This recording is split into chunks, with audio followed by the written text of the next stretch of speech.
Hello बच्चों, कैसे हो आप लोग। स्वागत है आप लोगों का हमारे यूट्यूब चैनल कॉन्सेप्ट सिग्मा में।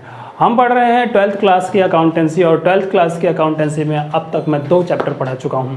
पहला चैप्टर जो है फंडामेंटल ऑफ पार्टनरशिप और दूसरा चैप्टर जो है valuation of goodwill, nature and valuation of goodwill. Actually chapter का नाम है पूरा nature and valuation of goodwill. ये 2 चैप्टर जो है मैंने पूरी तरह से पढ़ा दिया, यानी कॉन्सेप्ट भी बता दिया है। इसके बाद इसके कुछ न्यूमेरिकल्स भी करवाए गए हैं दोनों चैप्टर्स से। एग्जाम्पल के साथ, न्यूमेरिकल्स के साथ ये 2 चैप्टर कंप्लीट हो चुके हैं। पर फिर भी यदि किसी को कोई डाउट है वीडियो देखने के बाद, तो वो इन वीडियोस के नीचे कमेंट कर सकता है और उसको उस वीडियो के नीचे कमेंट के हिसाब से रिप्लाई जो है नेक्स्ट वीडियो में मिल जाएगा, डाउट का सॉल्यूशन। तो फिर आज क्या पढ़ने वाले हैं हम? आज पढ़ने वाले हैं change in profit sharing ratio among existing partners. यदि एग्जिस्टिंग पार्टनर अपने प्रॉफिट शेयरिंग रेशियो को बदल लेते हैं तो क्या होता है। प्रॉफिट शेयरिंग रेशियो को कैसे बदलेंगे, क्यों बदलेंगे, चेंज क्या होगा, इफेक्ट क्या पड़ेगा अकाउंटिंग पे, ये सारी चीज़ें हमें इस चैप्टर में पढ़ना है। मैं आपको एक एग्जाम्पल के तौर पे कहानी की तरह बताता हूँ कि हुआ क्या। हुआ ये कि 2 पार्टनर थे पहले से, ए एंड बी और सी, सॉरी तीनों पार्टनर थे। इन तीनों पार्टनर का रेशियो जो था वो 3-2-1 हुआ करता था। ठीक है, इन तीनों पार्टनर का रेशियो 3-2-1 हुआ करता था। किसी वजह से तीनों पार्टनर के बीच हो गया झगड़ा। क्या हो गया? लड़ाई, डिस्प्यूट, झगड़ा। अब झगड़ा किस बात को लेके हुआ? झगड़ा हुआ इनके प्रॉफिट शेयरिंग रेशियो को लेके। ए 3 हिस्सा ले जा रहा है रोटी में से, यानी कि आधा हिस्सा कौन ले जा रहा है? ए। 6 हिस्से हो गए रोटी के, तो ए ले जा रहा है 3 हिस्सा और बी ले जा रहा है 2 हिस्सा और सी को मिल रहा है सिर्फ 1 हिस्सा। 6 हिस्से में से 1 हिस्सा। ठीक है, तो इसी बात को लेके झगड़ा हुआ इनके बीच में। अब इन्होंने क्या किया, फाइनली बात सारे लोग सहमत हुए नए प्रॉफिट शेयरिंग रेशियो पे और नया प्रॉफिट शेयरिंग रेशियो इन्होंने इक्वल कर लिया। क्या नया प्रॉफिट शेयरिंग रेशियो हमेशा इक्वल ही होगा? कुछ भी हो सकता है। झगड़ा किसी बात को लेके हो सकता है भाई, इक्वल प्रॉफिट शेयरिंग रेशियो के लेके हो सकता है या फिर कोई और प्रॉफिट शेयरिंग रेशियो लेके हो सकता है। कोई पार्टनर कहेगा मेरा कैपिटल बहुत ज़्यादा है, मेरे को तो ज़्यादा शेयर चाहिए। तो कोई भी ओल्ड रेशियो से न्यू रेशियो जो है कुछ और भी हो सकता है।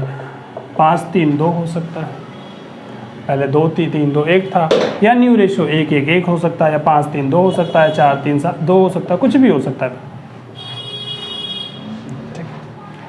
तो इसी को कहते हैं change in profit sharing ratio. यानी पार्टनर जो पहले किसी और रेशियो में प्रॉफिट को बांट रहे थे, अब वो पार्टनर जो है वो नए प्रॉफिट शेयरिंग रेशियो रख रहे हैं, यानी प्रॉफिट को बांटने का रेशियो बदल लिया है। अब प्रॉफिट को जो रेशियो बदल लिया इन्होंने, तो इसको क्या कहते हैं? जब रेशियो बदल जाता है ना, तो इसे कहते हैं reconstitution of partnership. Reconstitution of partnership यानी पार्टनरशिप का पुनर्गठन। पुनर्गठन का क्या मतलब है? पुनर्गठन का मतलब है कि तीनों पार्टनर जो हैं वो इकट्ठा होंगे, मीटिंग करेंगे, अपनी पुरानी डीड खोलेंगे, उस पुरानी डीड को पढ़ेंगे और पुरानी डीड के में कुछ बदलाव करेंगे। तो पुरानी डीड क्या हो जाएगी? कैंसिल, एक नई डीड बनेगी। क्योंकि जो पुराना एग्रीमेंट जिस पेपर पे बन चुका है उस पेपर पे काट के आप सुधार तो नहीं सकते, तो यानी कि वो पुराना एग्रीमेंट जो है पूरी तरह से कैंसिल होगा, एक नया एग्रीमेंट फ्रेश बनाया जाएगा। ठीक है, यानी कि पार्टनरशिप जो पुराना वाला था वो पुराना वाला पार्टनरशिप खत्म, अब नया पार्टनरशिप जो है वो बनेगा। ठीक है, तो नया पार्टनरशिप बनने की वजह से इसको कहते हैं रिकॉन्स्टिट्यूशन ऑफ पार्टनरशिप। ठीक है, मतलब एग्रीमेंट सिर्फ चेंज हो रहा है, फर्म बंद नहीं हो रही है, काम चल रहा है, धंधा चल रहा है, एम्प्लॉय आ रहे हैं, प्रोडक्शन हो रहा है, सर्विसेज दी जा रही है। ठीक है, असेट्स पड़े हुए हैं, लायबिलिटीज पड़ी हुई है, बट पार्टनर्स के बीच में मतभेद था तो उन्होंने नया एग्रीमेंट बना लिया। ठीक है, तो इसे कहते हैं reconstitution of partnership. Reconstitution of partnership कब कब होगा, कब कब होगा भाई? जब जब रिकॉन्स्टिट्यूशन ऑफ पार्टनरशिप होगा तब तब प्रॉफिट शेयरिंग रेशो बदल जाएंगे। और कब कब बदलेगा? जब आप अपनी मर्जी से mutual agreements profit sharing ratio बदल लो, आपसी सहमति से प्रॉफिट शेयरिंग रेशो बदल लिया, तो इसे कहेंगे कि भाई आपसी सहमति से आपने change in profit sharing ratio कर लिया। उसके बाद दूसरी बार जब कब चेंज होगा आपका प्रॉफिट शेयरिंग रेशो? दूसरी बार जो चेंज होगा वो होगा एडमिशन के टाइम पे, जब नया पार्टनर एडमिट करोगे तो प्रॉफिट शेयरिंग रेशो चेंज हो जाएगा। भाई नए पार्टनर के आने पे प्रॉफिट शेयरिंग रेशो क्यों बदल जाएगा? भाई रोटी का कुछ टुकड़ा नए पार्टनर को भी तो चाहिए। जब रोटी का कुछ टुकड़ा नए पार्टनर को भी चाहिए तो प्रॉफिट शेयरिंग रेशो क्या हो जाएगा? बदल जाएगा। दूसरी स्थिति जो है वो क्या होगी?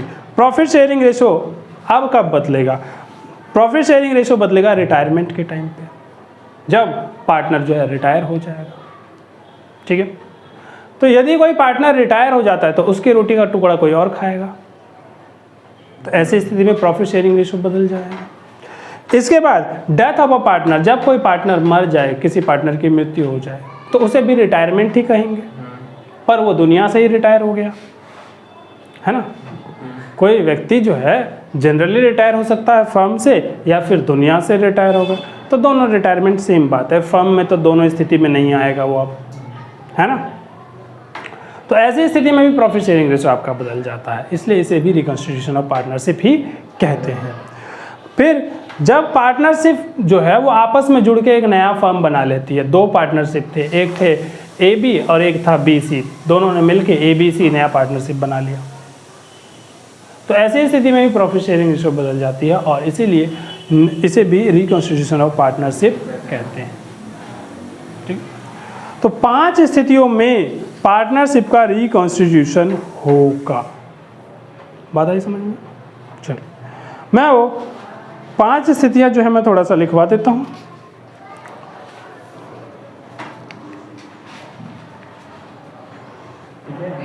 हाँ जी, तो हम जो है वो जो बातें मैंने आपको लिखवाई है वही बातें मैंने यहाँ पे जो बातें बताई है वही बातें मैंने यहाँ लिखवाई है।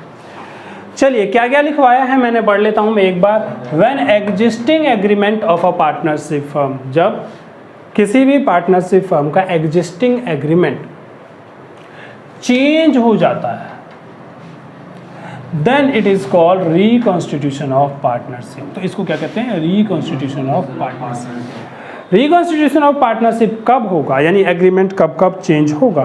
तो एग्रीमेंट जो चेंज होगा वो होगा जब अपनी मर्जी से पार्टनर्स चाहेंगे एग्रीमेंट चेंज करना, अपनी मर्जी से पार्टनर्स चाहेंगे एग्रीमेंट चेंज करना। ठीक है, दूसरा जब कोई नया पार्टनर एडमिट होगा तब। तीसरा कोई पार्टनर रिटायर हो जाएगा तब एग्रीमेंट बदल जाएगा। चौथा जब पार्टनर की डेथ हो जाएगी तब किसी भी एक पार्टनर की तो भी एग्रीमेंट बदल जाएगा। पांचवा अमेलगमेशन, यानी 2 या 2 से ज़्यादा फर्म जुड़ के एक हो जाएंगे तो ऐसी स्थिति में भी एग्रीमेंट बदल जाएगा। तो असल में ये जितनी चीज़ें हैं सिर्फ आखिरी वाले को छोड़ के ये चैप्टर्स हैं आपके पास। ठीक है, तो ये जो 4 टॉपिक हैं ना पॉइंट, ये 4 चैप्टर्स हैं आपके पास, यानी रिकॉन्स्टिट्यूशन की जो 5 पॉइंट है उनमें से 4 चैप्टर्स हैं आपके पास, प्रॉपरली चैप्टर बनाए गए हैं इनके ऊपर। तो ये हमें पहला चैप्टर पढ़ना है अभी, change in profit sharing ratio.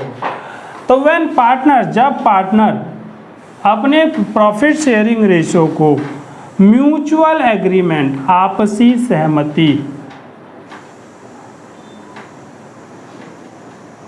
आपसी सहमति से बदल लेते हैं तो इसको कहा, ये भी पार्टनरशिप रिकॉन्स्टिट्यूशन के अंदर ही आता है। ठीक है, हाँ, आपसी सहमति, झगड़े में भी तो आपसी सहमति होगी ना भाई। चलिए, हाँ जी, तो जब पार्टनर्स अपने प्रॉफिट शेयरिंग रेशो बदल लेते हैं तो पार्टनर जब प्रॉफिट शेयरिंग रेशो बदल लेंगे तो ऐसी स्थिति में किसी का प्रॉफिट शेयरिंग रेशो पहले कम था अब ज़्यादा हो जाएगा, किसी का पहले ज़्यादा था अब कम हो जाएगा। तो ऐसी स्थिति में किसी का फ़ायदा और किसी का नुकसान हो जाएगा, है ना। किसी को पहले रोटी का टुकड़ा ज़्यादा मिल रहा था अब कम मिलेगा, या किसी को पहले कम मिल रहा था अब ज़्यादा मिलेगा। तो जो रेशो उनका पहले से था उसको कहते हैं ओल्ड रेशो। क्या कहते हैं? Ratio before changing is called old ratio, और ratio after changing is called new ratio. ठीक है। सैक्रिफाइसिंग रेशो और गेनिंग रेशो किसे कहते हैं? सैक्रिफाइसिंग का मतलब होता है त्याग करना, त्याग, छोड़ देना। त्याग कब होगा? जब प्रॉफिट शेयरिंग रेशो बदल जाएगा, जिसका हिस्सा कम हो गया पहले से उसका त्याग माना जाएगा, जिसका हिस्सा बढ़ गया पहले से उसका गेनिंग माना जाएगा। ठीक। तो sacrificing ratio is the ratio, sacrificing ratio वो रेशो है जो प्रॉफिट का हिस्सा उसने फोरगोन कर दिया, यानी छोड़ दिया। फोरगोन मतलब छोड़ दिया। किसके द्वारा? Existing partner. क्यों छोड़ दिया? प्रॉफिट शेयरिंग रेशो चेंज हो गया ना, इस वजह से। गेनिंग रेशो का मतलब है कि वो रेशो जिसमें अक्वायर किया उसने, एग्जिस्टिंग पार्टनर्स ने, due to change in profit sharing ratio. Profit sharing ratio की वजह से जो प्रॉफिट शेयरिंग मतलब रेशो जो उसने अक्वायर्ड किया, जो प्रॉफिट का हिस्सा उसने अक्वायर किया, उसी को कहेंगे हम गेनिंग रेशो। ठीक है, ज़्यादा बढ़ गया, रोटी का हिस्सा ज़्यादा बढ़ गया। आई सैक्रिफाइसिंग रेशो कैसे निकालोगे? पहले ज़्यादा था अब कम है। पहले क्या था? अब कम है, तो ज़्यादा वाले में से कम वाला माइनस कर दो, तो जितना टुकड़ा है वो सैक्रिफाइसिंग रेशो कहलाएगा। और गेनिंग रेशो का मतलब कि पहले कम था अब पहले ज़्यादा था अब कम है, तो ऐसी स्थिति में क्या कहेंगे? Gaining ratio.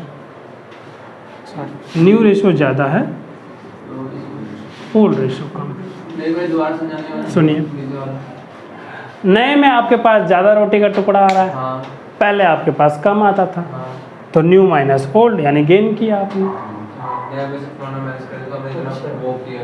और पहले आपको ज़्यादा मिलता था अब कम मिल रहा है, तो सैक्रिफाइस किया आपने, आपका नुकसान हुआ। तो नुकसान होता है तो सैक्रिफाइस, और फायदा हो जाता है तो गेन।